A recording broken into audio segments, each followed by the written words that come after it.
So here we have the Mini Cooper S, all 4 Paceman on a 13 plate. I'm going to start off by showing you inside the boot first of all, and then we'll hop in and run through some controls on the inside of the car from there. As we approach the back of the car, you can see we have reversing sensors, plenty of boot space as well, along with that 50-50 split folding rear seat should you wish to increase this space even further.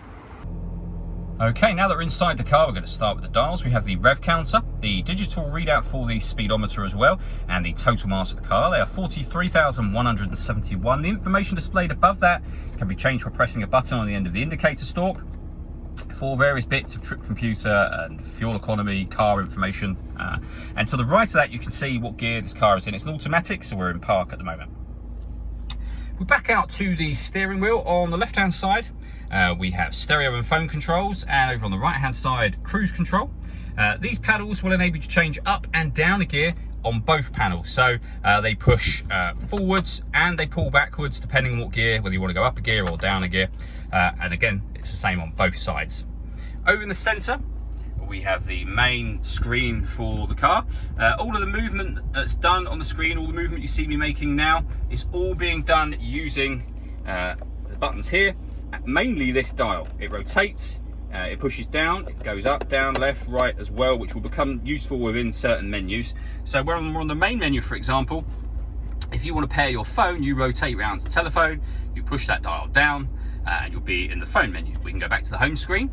You can access your satellite navigation for the car. Nice clear color display, as you can see. We've actually done a video showing how this works, which you can find on our website and also on our YouTube channel as well.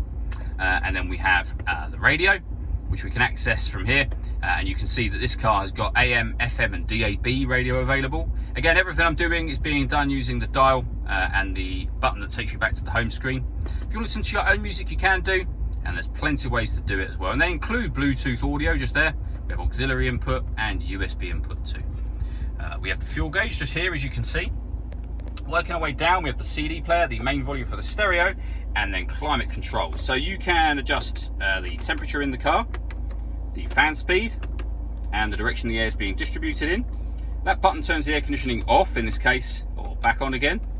Or you can hit auto. When you do that, the car will take control of the fan speed, which you can see it doing, and the direction of the air, in order that it maintains that temperature. Press the auto button again and you'll go back to whatever setting you had it on previously. Below that, we have a heated driver's seat with 3 different heat settings. Same for the passenger side, just here. We can turn off the traction control. We can deadlock the car doors from the outside. We can put the gearbox and the car into sport mode, and we have our front and rear fog lights as well.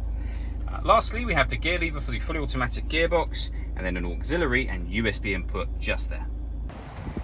All that leaves me to say is thank you for taking the time to watch this video. If you'd like to come and see the car in person and have a test drive, please feel free to call either of our MJA sites. We'd love to hear from you soon.